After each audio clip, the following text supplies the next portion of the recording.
नमस्कार दोस्तों, कैसे हैं आप सब? उम्मीद करते हैं आप सब ठीक से होंगे। दोस्तों, आज की कहानी शुरू करने से पहले आप सबसे विनती है, चैनल को सब्सक्राइब करें और कमेंट भी कर देना।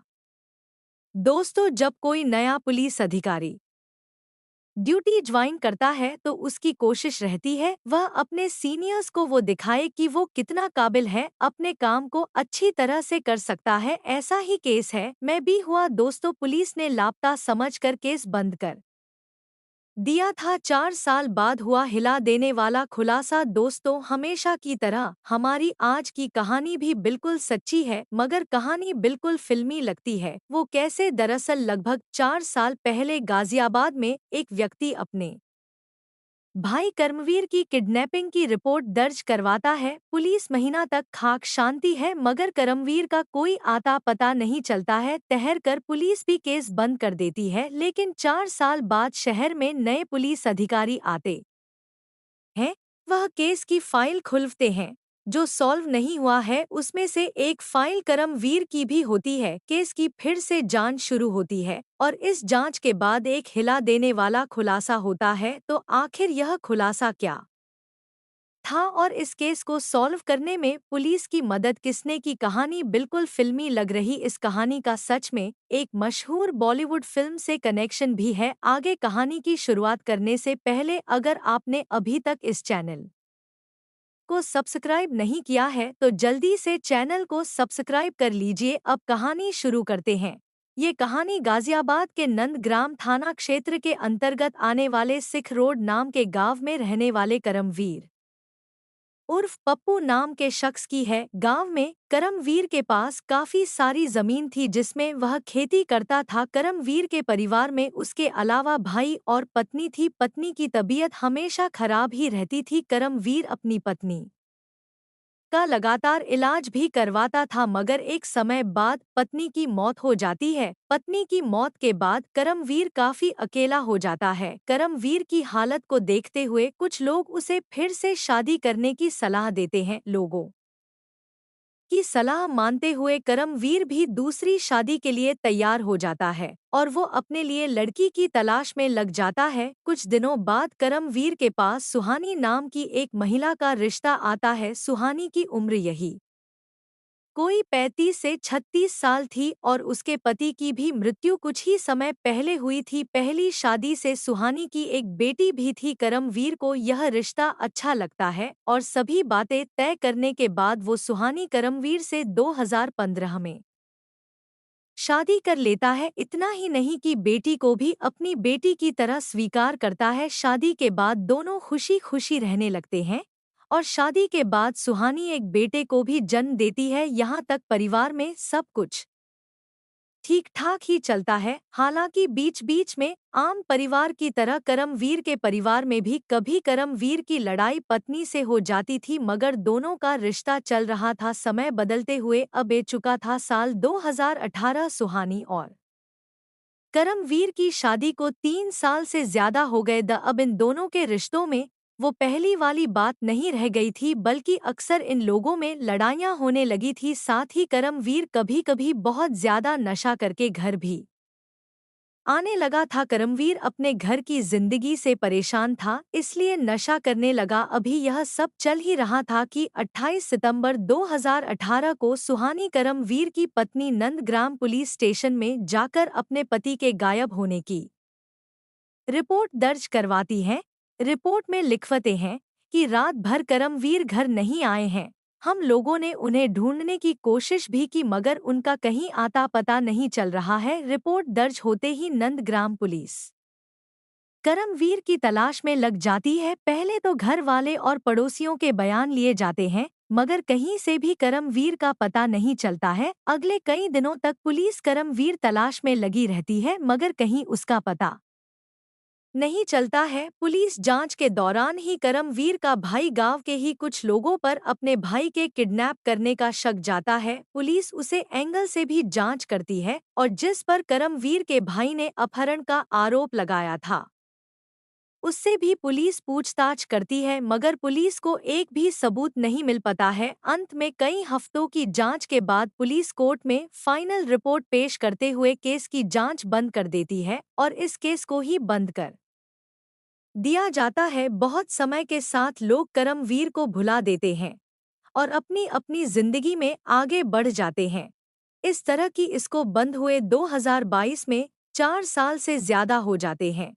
2022 इस केस के लिहाज से काफी अहम साबित होता है। दरअसल 4 अप्रैल 2022 को 2009 बैच के आईपीएस अधिकारी मुनिराज जी को गाजियाबाद का एसएसपी बनाया जाता है। एसएसपी का पद संभालते ही मिराज अपने अधिकार क्षेत्र में आने वाले सभी पुलिस स्टेशन से ऐसे केस की फाइल्स मंगवाते हैं जिन्हें नहीं सुलझाया जा सका था। अलग अलग थानों से बहुत सारी फाइल आती हैं।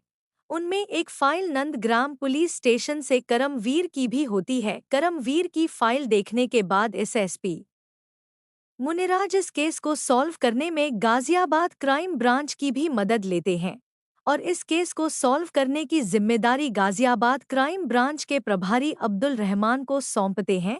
अब्दुल रहमान क्राइम की दुनिया की अभुज तथा रहस्यमयी पहेलियां को सुलझाने के माहिर समझे जाते हैं तथा इन्होंने पहले भी कई अनसुलझे केस को समझाया था। अब्दुल रहमान करमवीर के केस की जांच अपने हाथ में लेते ही सबसे पहले करमवीर के गांव सीकर रोड पहुंचने हैं और वह भी जांच की शुरुआत पड़ोसियों तथा रिश्तेदारों से पूछताछ से ही करते हैं। इस पूछताछ में कई दिन निकल जाते हैं मगर कुछ भी सबूत हाथ नहीं लगता है। इसी बीच ब्रांच टीम को कहीं से भनक लगती है कि कर्मवीर की सुहानी से शादी के कुछ ही समय बाद अनबन शुरू हो गई थी, क्योंकि सुहानी का प्रेम प्रसंग करमवीर के ही पड़ोसी अरुण से शुरू हो गया था। दूसरी तरफ 2018 में ही कर्मवीर के भाई बुरे सिंह ने भी अरुण पर ही भाई के किडनैपिंग का आरोप लगाया था, लेकिन तब पुलिस को अरुण के खिलाफ कोई सबूत नहीं मिल पाया था और उसे छोड़ दिया गया था। जब इस मामले में दोबारा अरुण का नाम आता है तो इस केस की जांच कर रहे मुख्य अधिकारी अब्दुल रहमान को यह बात खटकने लगती है कि आखिर हर बार क्यों अरुण का ही नाम आ रहा है। इसी के बाद वो अरुण पर नजर रखना शुरू कर देते हैं।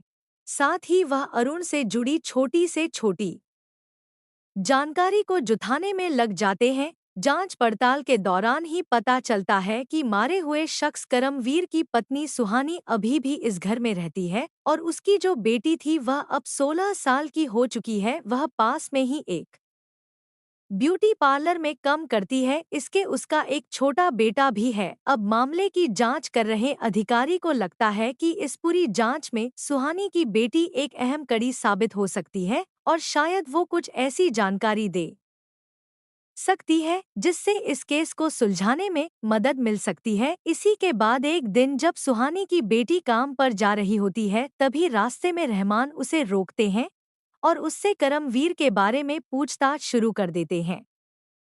इस पूछताछ से अचानक वो लड़की काफी घबरा जाती है और कहती है कि मुझे कुछ भी नहीं पता है और वो वहां से चली जाती है। लड़की ने भले ही कुछ नहीं बताया था मगर जिस तरीके से करमवीर का नाम सुनते ही वह घबराई थी, उससे अधिकारी को शक हो गया था कि इस लड़की के पास जरूर कुछ ऐसी जानकारी है जो इस केस को सुलझाने में उनकी मदद कर सकती है। इसी के बाद एक बार फिर से रहमान उसे लड़की से मिलते हैं और उसे बड़े प्यार से समझते हैं और उसे भरोसा दिलाते हैं कि अगर तुम मेरी मदद करोगी तो शायद हम करमवीर को ढूंढ पाएंगे। उसे लड़की को यह भी भरोसा दिलाया जाता है कि तुम्हें कुछ नहीं होगा। इसके बावजूद वह लड़की कुछ नहीं बोलती है और बिना कुछ बताए वहां से निकल जाती है। अब एक बार फिर से पुलिस वालों को लगने लगता है कि शायद यह केस नहीं सुलझा पाएगा मगर अगले ही दिन की इसकी जांच कर रहे अधिकारी के ऑफिस में पास के ही गांव का एक लड़का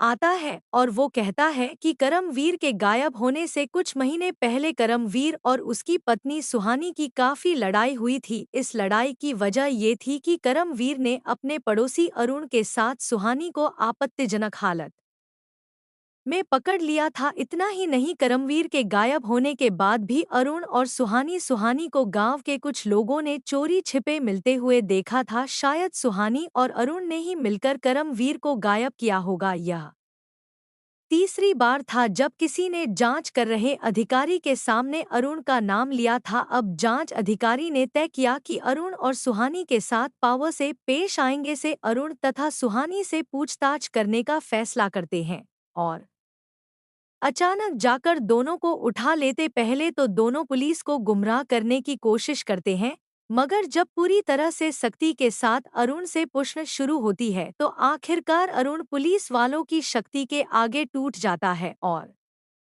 एक ऐसे राज से पर्दा उठाता है जिसे सुनकर हर किसी की आंखें बस खुली की खुली रह जाती हैं। अरुण बताता है कि जब कर्मवीर और सुहानी से शादी करके आई तो कुछ ही महीने बाद हमारी उनसे मुलाकात हुई। अरुण का घर कर्म वीर के घर के लगभग बगल में ही था और वो रिश्ते में कर्मवीर का भाई भी लगता था। इस तरह सुहानी और अरुण में भाभी देवर का रिश्ता होने की वजह से अक्सर यह दोनों मजाकिया अंदाज में बातें भी किया करते। अरुण और सुहानी दोनों करीब आते गए और दोनों का मिलना जुलना भी शुरू हो गया। इसी तरह जब 2017 में एक दिन कर्मवीर कहीं बाहर गया हुआ था तो अरुण कर्मवीर के घर में ही सुहानी से मिलने चला जाता है। ये दोनों मिल ही रहे द कि अचानक वहां कर्मवीर पहुंच जाता है और अरुण तथा अपनी पत्नी सुहानी को आपत्तिजनक स्थिति में पकड़ लेता है। इसी के बाद सुहानी और कर्मवीर की लड़ाई शुरू होने लगी जो देखते देखते समय के साथ बढ़ती ही चली गई। इन सब के बावजूद सुहानी और अरुण का मिलना जुलना बंद नहीं हुआ। कर्मवीर ने अपनी तरफ से हर कोशिश करी कि सुहानी को समझाया, मगर सुहानी न मानी। उसको तो जैसा अरुण का नशा सा हो गया था। इसका नतीजा यह हुआ कि सुहानी और कर्मवीर की लड़ाइयां बढ़ती गई। साथ ही कर्मवीर शराब भी बहुत ज्यादा पीने लगा और उनके बयान के मुताबिक अब सुहानी कर्मवीर को छोड़कर अरुण के साथ रहना चाहती थी। लेकिन समस्या यह थी कि कर्मवीर के रहते यह सब संभव नहीं था। इसलिए एक दिन अरुण और सुहानी मिलकर कर्मवीर को रास्ते से हटाने का प्लान बनाते हैं। इसी के बाद 28 सितंबर 2018 की रात कर्मवीर शराब पीकर घर आता है और घर आते ही सीधे खत पर जाकर सो जाता है। जब कर्मवीर को नींद आ जाती है तो रात के लगभग 1 बजे प्लान के मुताबिक ही अरुण चुपके से कर्मवीर के घर के अंदर पिछले दरवाजे से दाखिल होता है। इस समय सुहानी भी जाग रही होती है। सुहानी और अरुण दबे पांव कर्मवीर की चारपाई तक जाते हैं। पहले ही बड़ी ही सावधानी से एक बाल्टी चारपाई के नीचे ठीक कर्मवीर के सर के नीचे रख देती है। इसके बाद अरुण अपने साथ लाइसेंस पिस्तौल से सीधे कर्मवीर के सर में गोली मार देता है। गोली इतनी नजदीक से मारी जाती है कि कर्मवीर को हिलने तक का मौका नहीं मिल पाता है और वो गोली लगते ही दम तोड़ देता है। सर में गोली लगने से बहने वाला सारा खून उसे बाल्टी में जमा होता है और बाल्टी सविता ने ठीक कर्मवीर के सर के नीचे चारपाई के नीचे रखा था। लगभग 1 घंटे तक से उसे बाल्टी में जमा रहता है। जब खून टपकना बंद हो जाता है तो कर्मवीर और सुहानी घर के बाहर निकलते हैं और इधर-उधर देखते हैं कि गोली चलने की आवाज सुनकर कहीं कोई जाग तो नहीं गया है। बाहर में किसी तरह की कोई हलचल नहीं थी। इसलिए अब अरुण कर्मवीर की लाश को अपने कंधे पर उठाता है और उसे लेकर अपने घर के अंदर चला जाता है। उसके साथ सुहानी भी आती है। लाश को लेकर अरुण अपने घर के पीछे गए भैंस बांधने वाली जगह पर चला जाता है। कर्मवीर को मरने का प्लान इतना परफेक्ट था कि अरुण ने पहले से ही एक 8 फीट गहरा गड्ढा भी खोद रखा था ताकि हत्या करने की तुरंत बाद उसकी लाश को गड्ढे में दफनाकर गायब कर दिया जाए। लेकिन जब यह लोग लाश को दफनाने के लिए गड्ढे के पास गेट है तो वहां पर अरुण की नजर कर्मवीर के हाथों में मौजूद चांदी के कड़े पर पड़ती है। इसलिए कर्मवीर को दफनाने से पहले अरुण उसके हाथ से चांदी का कड़ा निकलने का प्रयास करता है, मगर काफी कोशिश के बाद वो कड़ा नहीं निकल पाता है। अंत में अरुण अपने घर के अंदर जाता है तथा वहां से एक कुल्हाड़ी लेकर आता है और इस कुल्हाड़ी से कर्मवीर के हाथ को काट देता है और फिर उसमें से चांदी का कड़ा निकलने के बाद पहले से खोद कर रखे गए 8 फीट गहरे गड्ढे में सुहानी और अरुण मिलकर चंद्रवीर को दफना देते हैं और उसे जगह के ऊपर जानवरों का चारा डल देते हैं ताकि किसी को भनक भी ना लगे कि यहाँ पर किसी को दफन किया गया है। इसके बाद ये दोनों बड़े आराम से कर्मवीर के गायब होने का मातम मनाने लगते हैं।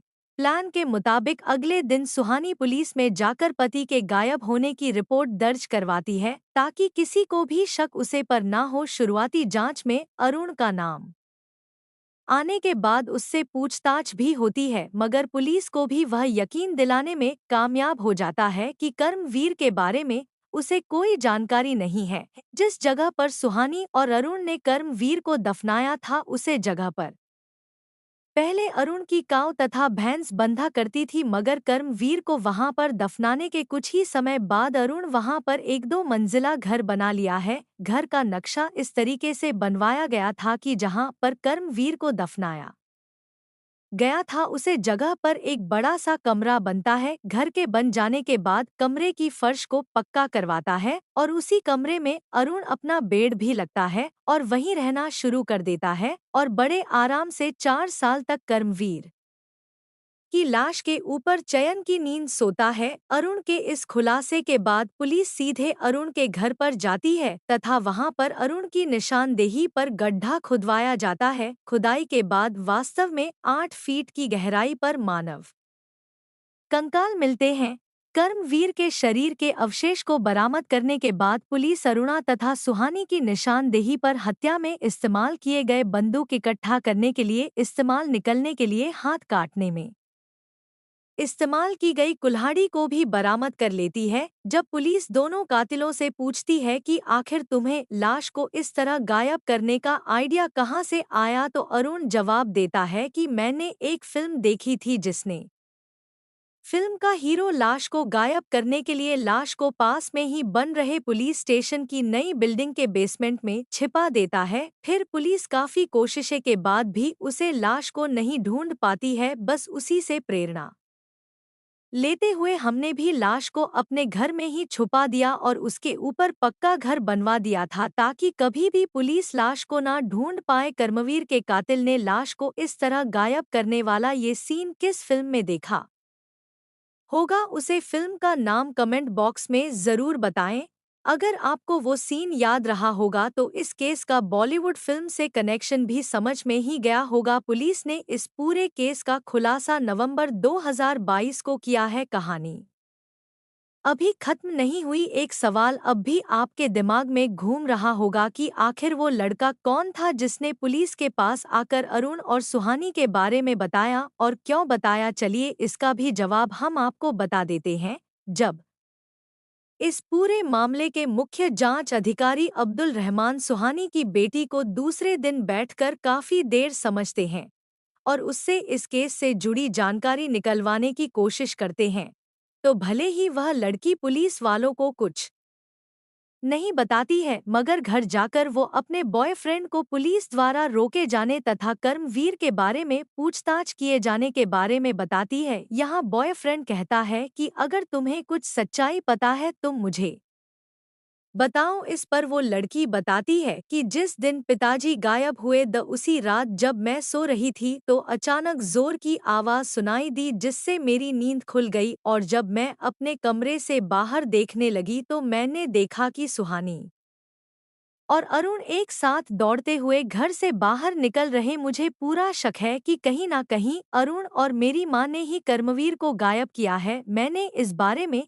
किसी को भी कभी कुछ नहीं बताया है। जब यह सारी कहानी लड़की ने अपने बॉयफ्रेंड को बताई तो बॉयफ्रेंड ने इस आपदा में भी अफसर ढूंढ लिया। दरअसल सुहानी अपनी बेटी की शादी अरुण के करीबी रिश्तेदार से करवाना चाहती थी, जबकि सुहानी की बेटी अपने इसी बॉयफ्रेंड से शादी करने की जिद कर रही थी। इस बात को लेकर मां बेटी में झगड़ा भी हुआ था और उसका बॉयफ्रेंड भी इस बात से वाकिफ था कि लड़की की मां उसकी शादी कहीं और करवाने जा रही थी। बस यहीं पर वो अपना दिमाग लगता है और यहाँ लड़की को कहता है कि अगर हम कर्मवीर वाली सच्चाई पुलिस वाले को बताते हैं तो सुहानी और अरुण को पुलिस पकड़ लेगी और हम फिर आसानी से शादी कर लेंगे। बस इसी के बाद लड़का पुलिस वाले को सारी कहानी बता देता है। इस तरह पुलिस वाले का भी कम बन जाता है और यह दोनों भी अपने रास्ते आसान कर लेते। कर्मवीर के कंकाल और हत्या में इस्तेमाल की गई चीजों को बरामद करने के बाद उन सभी चीजों को फॉरेंसिक जांच के लिए भेज दिया गया है।